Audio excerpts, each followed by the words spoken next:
could say at the beginning, unfortunately, my video's not working in the beginning. Yeah. You want to just say that at the beginning, unfortunately? Yeah, and we're actually now live. So, Okay. um, we are live, everyone, and so today I have with me Howard Heller, who is the president and founder of actuaryexamtutor.com. So the screen looks a little bit different than what you might be used to. I've got my screen, which you can see me, and then Howard's screen is gray. We tried to figure out the webcam thing, and we're having some issues, but we got the audio working. So this will be more of an audio version. So first of all, to start off, thank you for joining, Howard. Hey, Paul, it's great to be here. Unfortunately, all the other people won't know how good looking I am, but Exactly, it's too bad.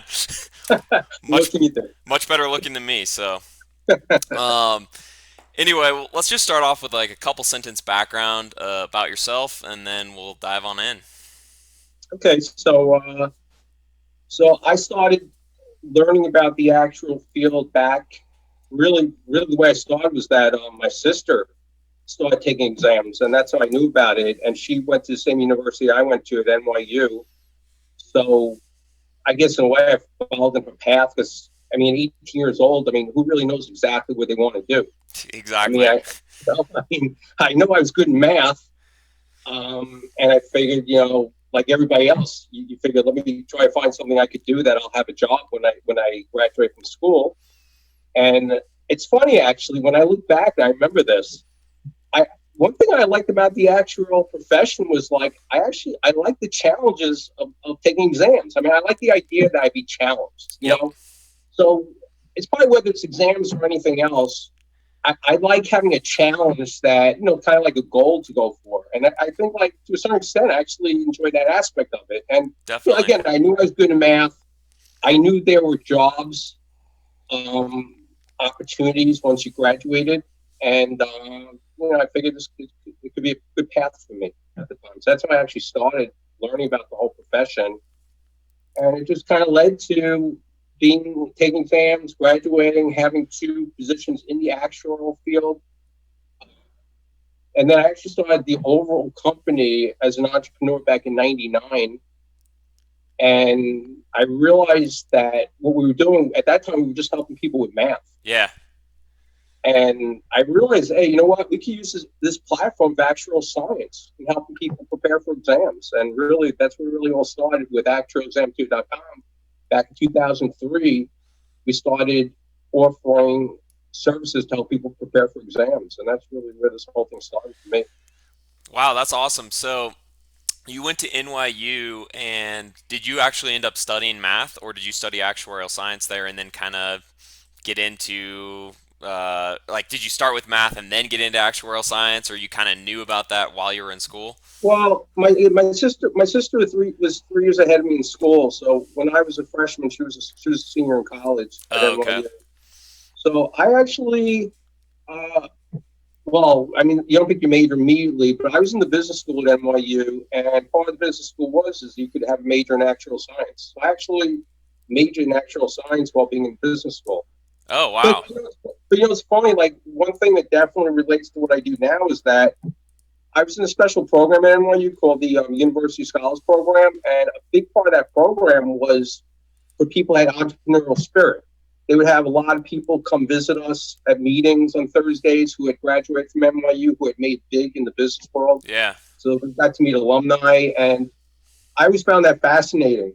And I think that was, always a part of me to kind of have that spirit. But, again, when you're 18, 19, 20 years old, you're not going to start your own company generally. Right. You just want to graduate and get a job, as Yeah. my parents would tell me. Especially, even in '99, I mean, things have changed a lot since then too, because it's like the internet in '99 was still very new, which has made obviously starting a business a lot easier. So Oh, my God. You think about it, you go back to '99, we can never do what we do now. yeah, If it was 1999, I mean, if you remember back in '99, you wanted to get onto the internet, you would a lot of times do it through AOL, and you hear, dot, dot, dot, dot, dot, dot, dot, dot, yep, dot, dot, dot, dot, dot, you're right. You know what I mean? There was like a certain you had to go through and it was through telephone. Yeah, I So know. the I remember. speed was so much slower. I Yeah. mean, if I was talking to you right now, it was 1999, you would hear something like, Oh yeah. We probably wouldn't even be able to do this. no, we weren't. We weren't. It's a different world Yeah. now. It's amazing what 20 years has done to technology. And like, maybe I'm getting ahead of myself with our conversation, but the tools we use now, like Zoom or WebEx, Yep. the, the, the levels they've reached that you could communicate with people anywhere in the world is tremendous. Just the sound quality is unbelievable compared to what it was in 1999. Yeah, no, it really is. It's amazing. And I'm actually also curious, since you did actuarial science in '99, I have not met many people that did an actuarial science program like back then, because like a lot of universities have popped up with programs since the job actuary has been rated, in the top 10 of US News and World Report for several years in a row, and then all these universities are popping up with programs. So when you did it in '99, were a lot of the No, I didn't. class? Well, maybe I did. No, I started my company in '99. I started Oh, actual science before '99. before night you started your company in I will '99. say that it makes me younger, so we'll say that. Okay, okay. We'll just stick with nine. We'll stick with '99. I Uh, started in '99. Yeah, yeah, I'll say that. But no, I went back and honestly, and I'm sure people in the field that listen to who are in school now will listen to this. It's incredible how it's changed. When I was in college, I mean, the actual science field was so unsaturated. Okay, yeah, that if if you could breathe, you could get a job at a good company, basically. Okay, yeah. I'm not talking about an internship. That's what I've I'm heard. talking about a good job. I mean, you just had to prove you could breathe. You That's know, that's I mean, crazy. if you had a good transcript, relatively good transcript, and you could speak well, you got opportunities at all the big companies out there. I mean, when I was graduating, I had opportunities to interview at all the major companies out there. I mean, I did well in school, but still, most people did not know about actual science, and the opportunities were tremendous. Yeah, To get in the door, just tremendous. that's amazing. It has changed quite a bit since then. It's very competitive now to get in. Although I feel like now once you're in, you have a good chance of staying in. It's just getting your foot in the door is a lot harder from what I've heard from people that are freshly getting into it. And when you went through your major back then, were a lot of the classes geared towards taking the exams, or were there more? I know you said you had a mix of business classes and things like that. No, they, beyond, obviously back then, I mean, the professors you had were mainly, like probably like they are now for the most part. The math, we have calculus and Yeah, learning the prerequisites maybe for the exams, but you really didn't have people in place, in my opinion. Let me say, in my opinion, that could really help you prepare well for the exams. yeah, They did have these workshops to help you, but I couldn't learn from them. I don't know. Maybe I just could not learn from them. I didn't know what they were talking about. yeah. I I mean, believe it. obviously they're very smart, but I don't think they had the skill set to really help you prepare for the exams. They knew the material inside out, but knowing material, syllabus material, but helping prepare for these exams are two totally different things. Yeah, I didn't feel, I mainly studied on my own. I studied with my friend. I remember we'd meet a lot of times in the library in those little rooms, and study together for the exams. I definitely. mean, but it wasn't even today. I think even today, a lot of universities do not have programs in place where they really can really help guide students to prepare for the exams. There's not many people out there that really know the exams at a level they can really help people prepare. Yeah. It's not, it's not that easy to find people. Definitely. I mean, I feel like it requires, it's not just, I mean, as you know, it's not just a matter of being good at math, but then taking the exams is a whole other level. It's like to have that level of knowledge is, I mean, it is hard to find. So, Well, I think personally, and I came up with this phrase, so maybe I should patent it. But I said, actual exams, it's not regurgitation, it's application. yeah. And when you're in school, you're so used to taking math exams where you study from your book, you see the test, and there are the same similar problems, Hmm. and it's really just memorizing. I think with these exams, you really have to get used to how to learn it, but apply your knowledge, Yeah. not just memorize your knowledge, but apply your knowledge. And it really is kind of like a fine art to prepare properly for these exams and pass them. Oh, it is. Yeah. I mean, it can be brutal. I agree. And then the other thing is like I don't know if you remember in school when you would have the textbooks with the answers in the back where you could like check your answer. Yeah. And I feel like people get too used to checking the answer before trying a problem. And if you get used to that, like, I mean, same with actuarial exams, you're not going to discipline your brain into thinking a certain way. Because you're, like you said, it's going to be all new types of problems that you have to apply in certain situations. So, It's very hard. You can't prepare. You're so used to preparing for exams where if you study X amount and you do practice problems, you're ready to do well. yeah. This is the first time that smart people could get totally blown away by an exam. I Oh, mean, yeah, it definitely. really can hurt your ego. I mean, most people take actual exams are really good in math, Yes. and you take an exam and you could get destroyed by these exams. I mean, you could get destroyed by these exams. Oh, I know. Yeah, it's so true. It's hard to explain that concept to people like that know you're good at math and that you're taking these exams and then you fail one. And they're like, "Wait, what? You failed an exam?" But people that are in the field obviously understand that. But uh, Some of these people, they start taking exams. When they first start taking exams, they're like running to the test center. By the last exam, they're in a wheelchair. that's exactly right. It's true. That's funny. Yeah. So okay, so I'm curious. After school, when you finished, were you basically very interested in doing this tutoring company, or did you kind of have a corporate gig for a while? I What was that? incorporate. What was that No, transition I like for you? incorporate. When I was graduating, it was all about getting a corporate job. My first company I worked at was Buck Consultants Okay. in Manhattan, right Midtown Manhattan. Yeah. So yeah, no, my whole, I mean, even though again, I mean, I always had like an entrepreneurial spirit to myself, but my thing was to get a corporate job. I think like most people, you like to get a corporate job. It's not Yeah. easy at 22 to say I'm going to start a company. So it was to get a corporate job, and like everybody else, you're there talking to people at work, thinking, I'm going to be the head of the company one day. Yeah. I'm going to be doing. You don't realize like what how hard it is to Yes. climb the ladder. When you're 22 years old, Yeah. anything seems possible and probable. You Yes. know, you start learning what things are really about as you, I guess, mature a little bit, and you realize like how tough it is. Right. And it's not just about being smart; it's about having just the ability to perform in a corporate setting in a way to rise up the ladder. It's not just about intelligence; it's a lot of the variables that come in place.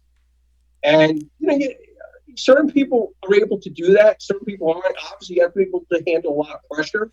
It could be very Yep. stressful. The higher you get up in a company, the stress level goes up and up and up a lot of times. Yes. So that's what you learn. When you get out of college, you want to set the world on fire. That's how most people do. You want to set the world on fire, and then you start to realize that maybe I don't want to do certain things that I thought initially I wanted to do. Yes. Yeah, and I think you have to start realizing like what makes you happy, right? Because a lot of people just chase after the money aspect, but they're miserable doing what they're doing. Uh, and then other people are chasing after what they really want to do, but balancing that like what you're really passionate about, what you love versus the money aspect, both are important, and it's I think people have a hard time with that, and especially like the corporate world. No one has any idea about right after college. At least I didn't know what it was about, and until you like really get into it, like you're saying, and it's like okay, this is different than what I thought it was going to be. It is, and I think like you realizing, how well. I mean, anything you want to be successful, in, you have to be dedicated. But you're right. I think it's very important. You have to have a passion for it, and you don't know if you're going to have a passion for anything until you do it. I mean, Yeah. you don't Oh yeah. know. You find out while you're doing something whether you'll have a passion for it. And I personally think it's tough to do something day in and day out if you don't have the passion for it. But let's face it, most people, you have to do it. You have to earn money in life. Yeah. Yeah, most people do. You have to have a job. I don't know what percentage of people in the world love what they do. I Right. don't know. But at the end of the day, you got to go work and make money and make a living. And Exactly.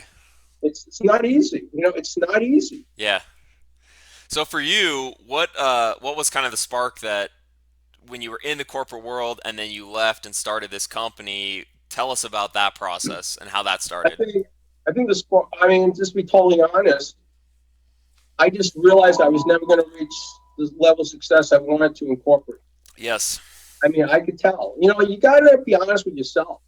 Yeah, And totally. and I realized that, I mean, I could, be somewhat successful, but I was never going to make the mark that I wanted to make.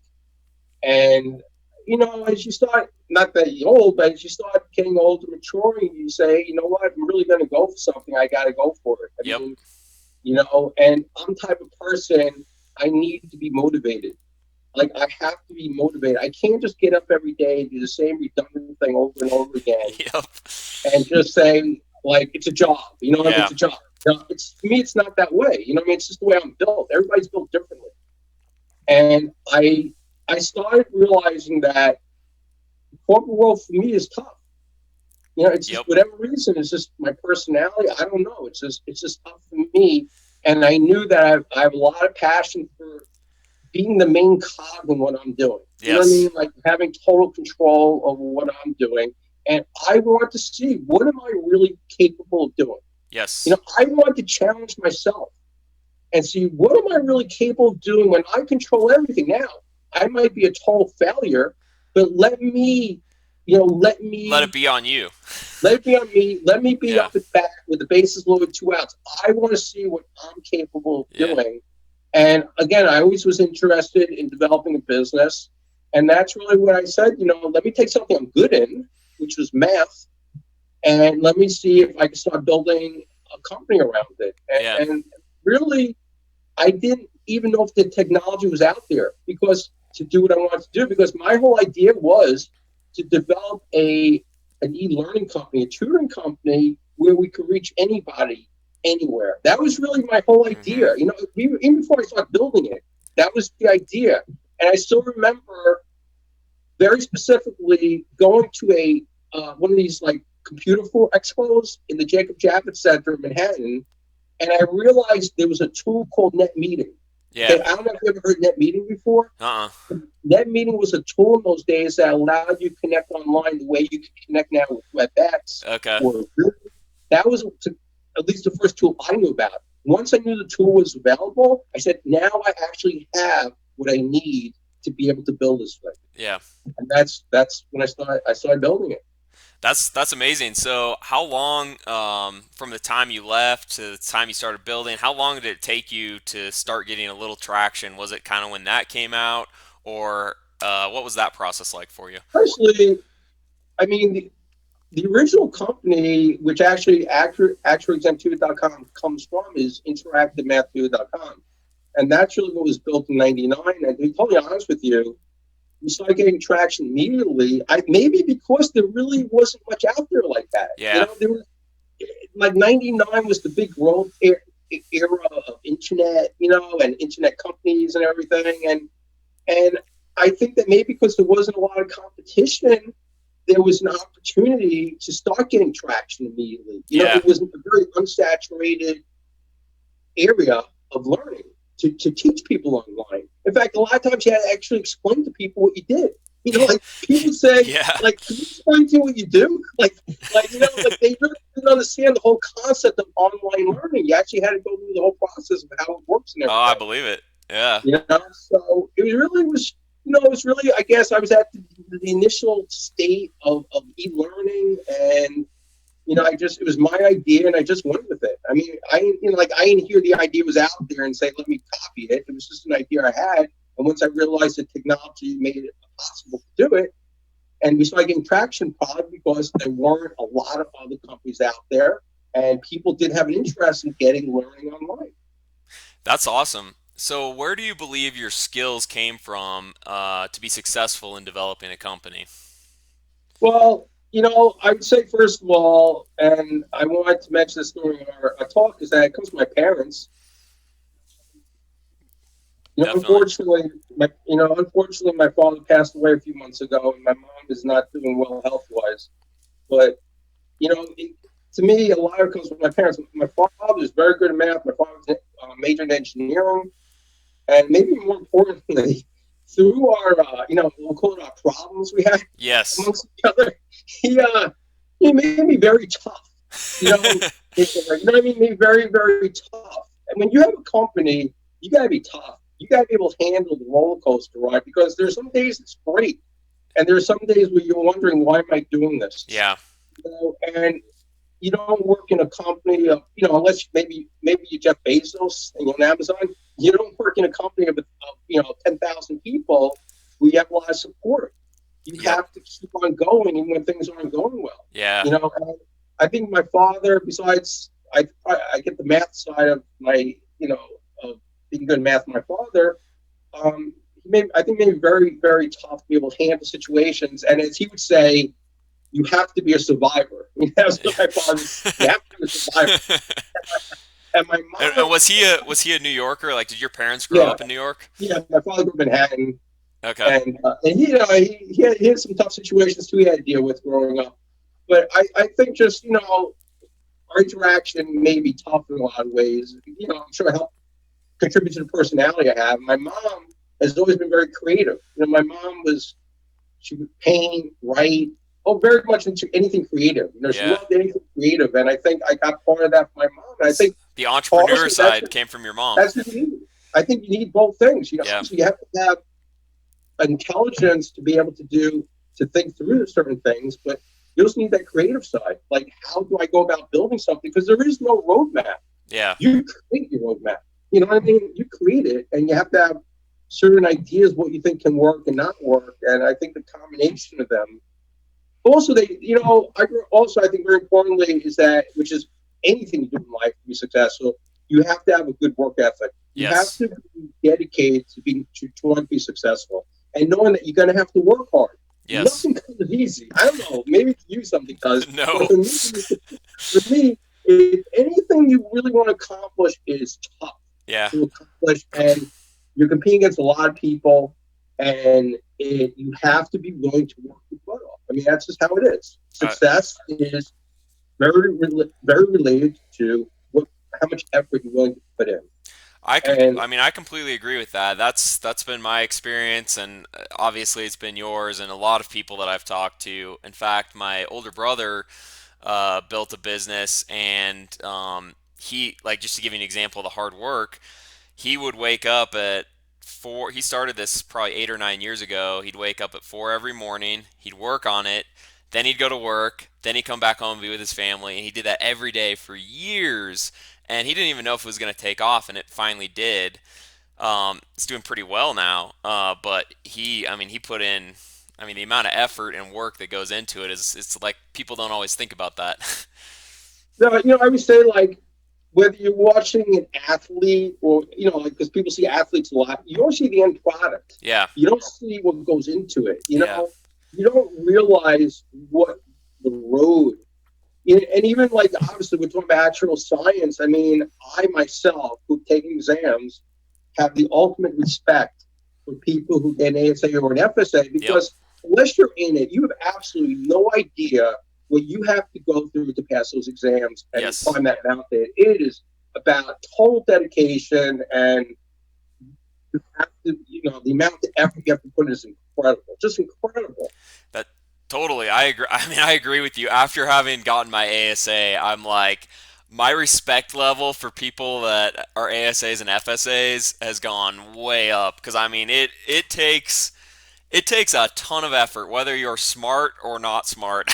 It just takes a pure grind. So Well, if you're not smart, it's probably not going to happen. it's probably not going to happen if you're not smart. Like, that's the thing. Like, being smart is like the minimum, and then it takes a ton of effort on top of that.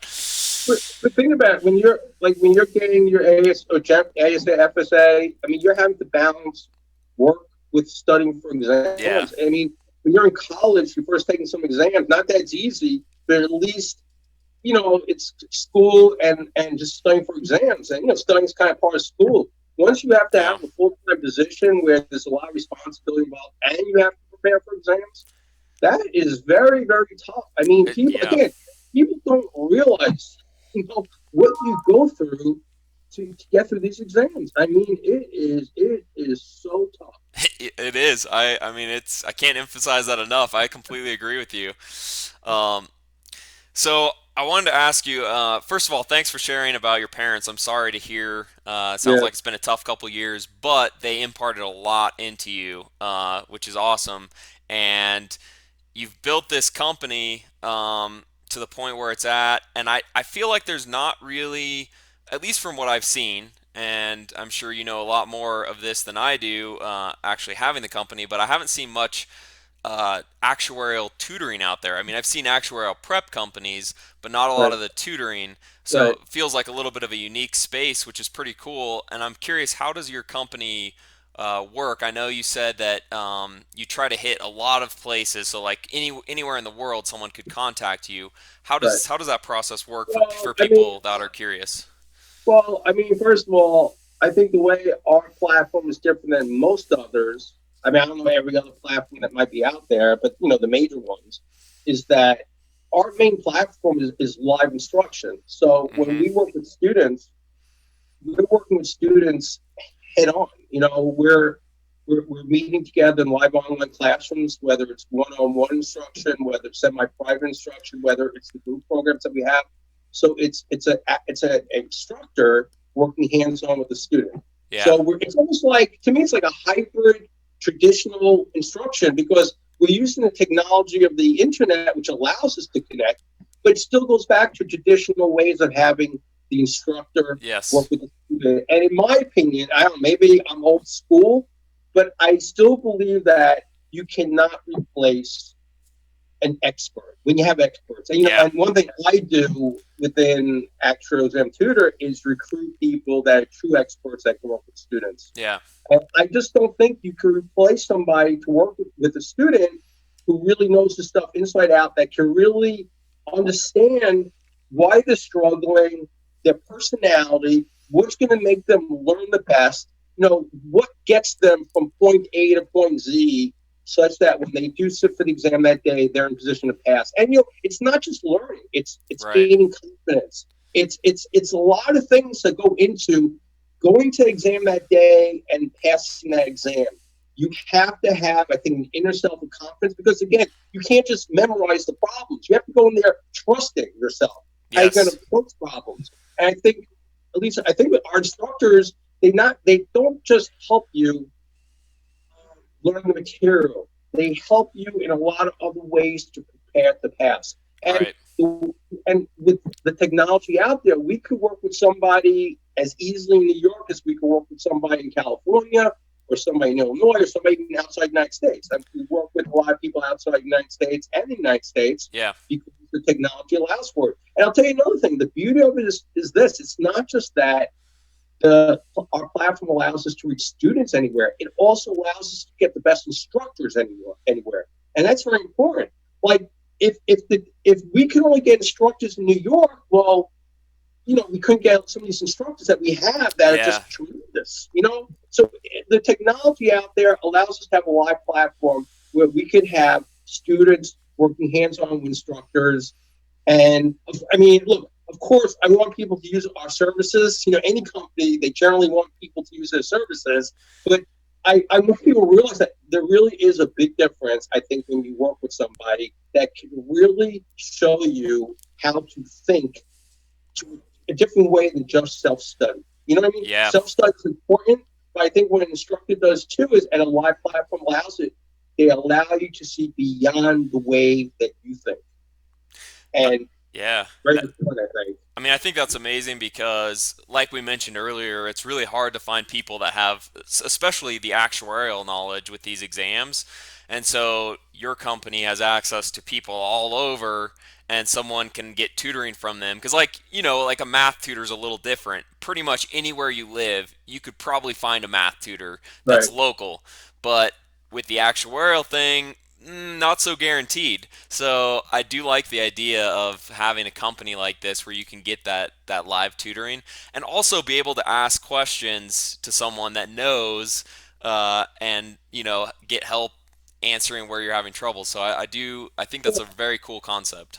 I mean, it's like I would say, it's teaching, it's coaching, it's mentoring, it's everything that really helps put students in a position to pass. And just to answer your original question about this, I think one reason why there's not a lot of companies that do this is because the resources of instructors that can really help students is so rare. Mm-hmm. It's like a dinosaur. There's very, very few individuals out there that combine the knowledge of the exams to a level that they could truly help a student and have the teaching ability. Yeah. It's very, very rare to find people like that. That is so true. That's a good point. So I wanted to ask you two or three more questions here. We're running low on time, but knowing that you've been in the actuarial space, you've been an entrepreneur, do you have any advice for those that are in the actuarial space that have that entrepreneurial itch? What would you say to them? Honestly, I would say, make sure you know what you're getting into. Yeah. Because it's everything looks glorious on the other side until you do it. Be your own boss. It's not as it's not always as wonderful as somebody might think. I mean, if you have, I'm being totally honest here. If you have a nice, secure job in the actual profession, I would really make sure you know what you're getting yourself into before you do it. Because trying to develop a company, there's so many things that make it so tough. I wish somebody could sit with me on a week-by-week basis to understand how difficult it really is. Yes. It is so difficult. So, you're going to ask this question. I was actually thinking about it today, and I was thinking about this. It's like when you look at somebody who climbs Mount Everest, you say, why are they doing that? Like, what's wrong with this person? Yep. You know what I mean? It's like, why? But they're just built that way. I'm just built this way. I need to do things like this. Yeah. There's probably an easier life out there, but I'm just built like this. Now, if you have a strong entrepreneurial spirit, I'd say give it a shot, but I'd probably say do it kind of like on the side while you're doing, working in corporate. Yep. And make sure you find out, is it going to be successful? Is this something I have a true passion for? Is this something that I can really dedicate my time and the emotional side to do this? Just make sure that you know exactly what you're getting yourself into before you're doing it, because it really is, it's tough. It really is. I'm not just saying that because I'm doing it. I'm telling you, it is not easy. Oh, definitely. And I think, like, to use your analogy of Mount Everest, a lot of people tend to look at the person on the top and think how glorious that is, but they don't look at the climb. Right. So they don't realize it, like they couldn't breathe. It's like 50 degrees below zero. Yep. But you look at that person, you're like, why are they doing that? Why can't they just go out for a walk someplace? Yeah. That's how they're built. And this is how I'm built. If you have a true passion for it, you should go for it. But just my own experiences of doing this for 20 years now, I would say just know the track you're getting on, because not that any track's easy, but this is not an easy track. It is not.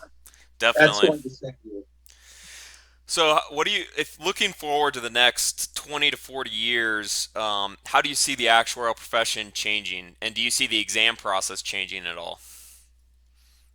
Well, I mean, one thing we definitely see it's changing, in that the technology. I mean, even like an exam in predictive analytics. I mean, there's a predictive analytics exam because they're challenging people now to know things that they maybe didn't have to know before. Learning R is becoming so big. I think technology, needing to learn new software is going to become bigger and bigger and bigger. I mean, I'm sure certain job duties going to get outsourced just by software. Yes. Just by software is going to get outsourced.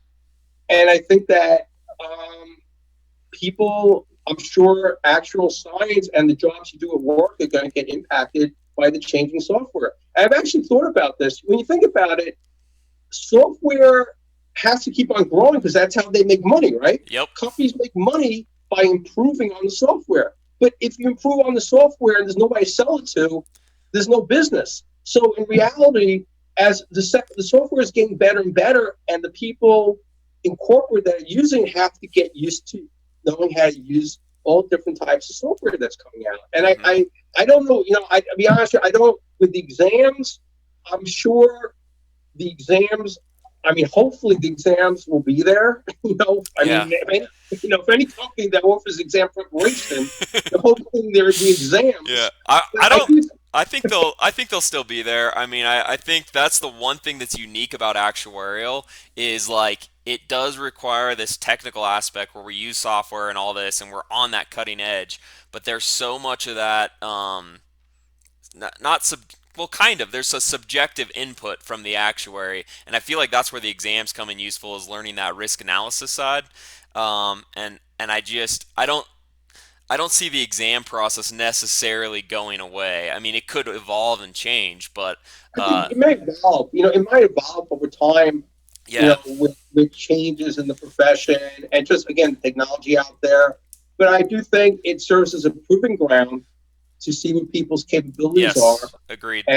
and you definitely do, gain knowledge from preparing for the exams. So it's again, it's hard to say. I know from when I started in the actual profession until now, things are very different. How things are done, and things have changed. But I do think personally, the great thing I think for actuaries is that I think from when I started, and I think it was more of that an actuary was known to be very good at math and maybe more of a back office type member of the team. Yeah. I think actuaries are getting a lot more opportunities Oh to yeah. get more in front of the company and really be, they're always a critical part of the company, but really more leaders of the company. So I Yes. think there's opportunities now for people that go into actual science and we get those opportunities. And I think they should. I mean, when you have to go through taking the exams and everything you have to go through, you should get the opportunity, if you want to be part of the leaders of the company and the direction it's going into. Well, I I mean, think it's an I would opportunity. say I would say that's very true. From the companies that I was at, from my experience, is executive leadership. Looking at every company I was at, I think executive leadership had at least one, if not more, people that were actuaries that worked their way up into that. And I feel like a big part of that is as an actuary, not only do you go through that whole process, but you also see the ins and outs of how an insurance company works when you're actually, there working. So I feel like they gain some of the deepest knowledge Well, yeah. of the company.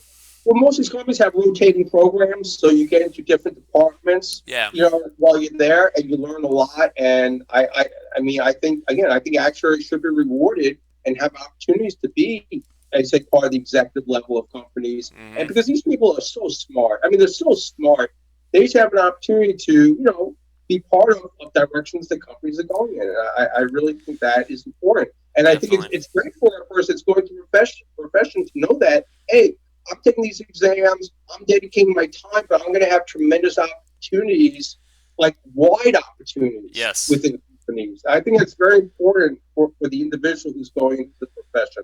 definitely. I So agree with that. I'm happy about that. So, final two fun questions for you is the first one is do you read or listen to podcasts or music? If so, what's kind of your favorite thing to consume? Well, I mean, for me, sports is definitely a way to, I guess, get away from life. Even Yep. though when I'm you know when I work as hard as I work and I see guys making $30 million a year playing basketball, and they don't play sometimes, it like bothers me a little bit.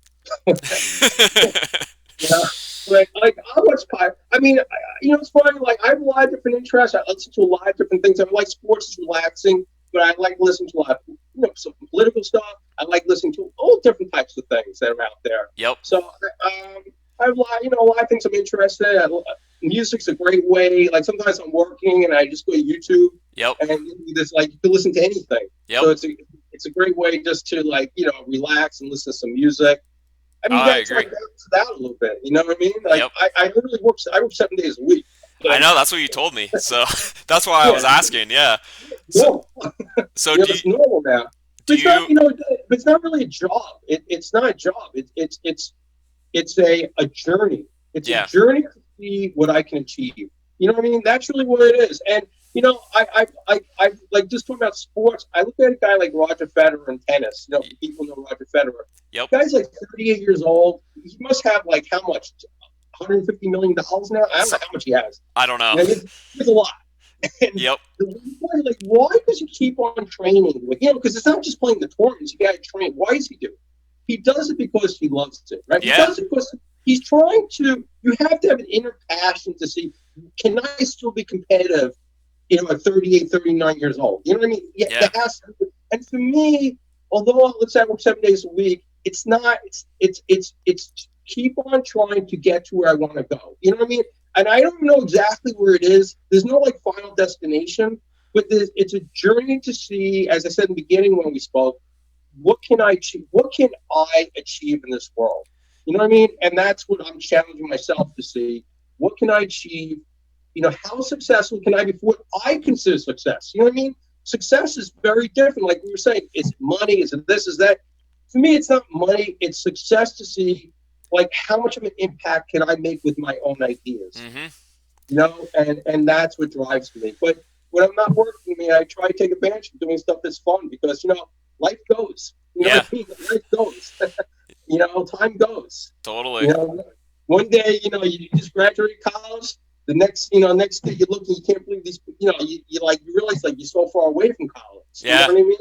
I mean, it's funny because, like, I told you that I'm back in grad school now, and I literally feel like I graduated in 2008, it's been 11 years now, but I feel like I just graduated like it was yesterday, and now I'm back in school again, and I'm like, this is just so bizarre that I'm, this much older than a lot of the students.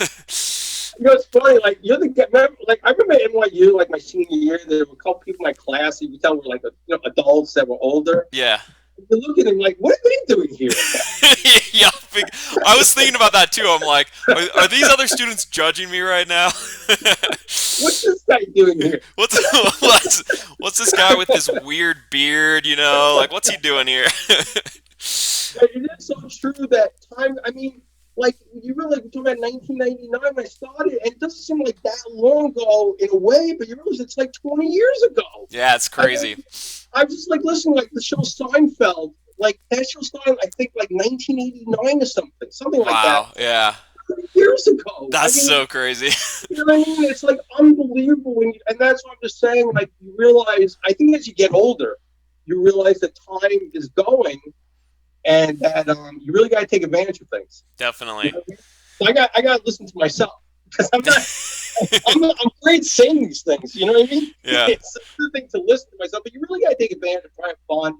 And at least for me, although building the company can be very tough on certain days, every day I've gotten up, and this has been since 1999. I always look forward to it, and that is totally true. Every day I get up, I look forward to it. Because it's a day that I could break through with something else, and I have never lost that passion, and that is no exaggeration. Not one day I've woken up and said, I got to do this. It's never been like that. It's just like it's just again, it's a journey I'm on, and Yes. and so it's not.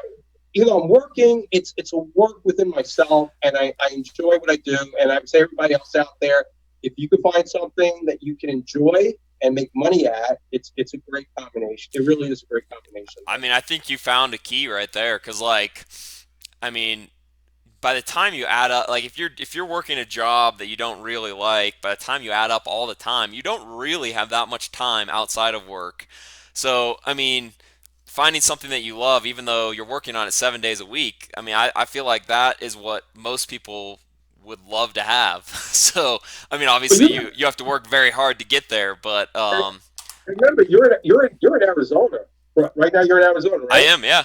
The thing, at least with you, when you're done working, you have like a 10-minute commute home. People in New York, they have like 5-hour commute each way. I'm like, I couldn't. I don't know how you do New York. It's an amazing place. Like, it is. There's so much action there, and it's amazing. But like that traffic, I could not deal with. I'm in this small little town in Flagstaff, Arizona. I don't have to deal with that. It's amazing. No, I'm saying like in New York, because I've been to some other places, but in New York, the commute to work takes a lot of time. So it's not just the job itself; the commute is a lot. Like you'll be at a party. And you'll say to somebody, how's your commute? And they'll say, oh, it's not bad. It's only an hour and a half each way. That's just insane to me. I can't even believe that. That's like, I mean, that consumes all your free time outside of work. Then is just commuting. It's commuting is a big part of it, Yeah, unfortunately. I mean, you really do kill a lot of time commuting. But yeah, that's what I'm saying. It's so important to enjoy what you do because, as you say, working, anything associated with working is very time consuming. It's most of your life yeah. while you're working. It's a large percentage of your life, and you want to do something that you like and something that I would say it's something that's meaningful to you, whatever it is. Yep. Like I like so this is meaningful to me. Somebody else may be not meaningful. If you can find something that really means something to you, that you feel like you're doing something that is not just about making money, but something that you feel like you're helping. Like with what we do, honestly, I feel like we're helping people. Yes. It makes me feel good because I was in the actual profession. I know how difficult it is when we help people pass exams, something to help people get jobs, whatever we might do in helping people. It's a good feeling. It really is. It's a Yeah. great feeling when you're helping people. I mean, I know when I pass exams, it was a great feeling because I really feel like I achieved something. But when we help people pass exams, it's a great feeling because I know I'm helping somebody move forward to be successful, Yep. and it makes me personally feel good. So it's nice to also do something where you feel like your product or your service is really helping somebody. Definitely. No, that's awesome. I think that's really reward. That's good to have something that you're not only passionate about, but you feel rewarded because you're helping people. And Really good. I think that's probably a good note to end on. So I appreciate you coming on, Howard. And by the way, everyone, Howard is the first person to notice that my clock back here is not working and it's been stuck on the same time. Actually, for the last few interviews, I don't think anyone's commented on that. They but probably don't know who you are. Maybe they think you're like what? They think you're like 1.5 time zones behind them or something. something like they probably so. But the thing, it's not even working. It's been the same time every interview. So yeah, I need to put a new battery in there. It's basically just sitting there, and I haven't replaced the battery. So anyway, Howard, I appreciate you coming on, and I'm sure we'll stay in touch in the future, and we'll see you all next time. Thank you very much. Nice speaking with you. Good talking to you. Take care.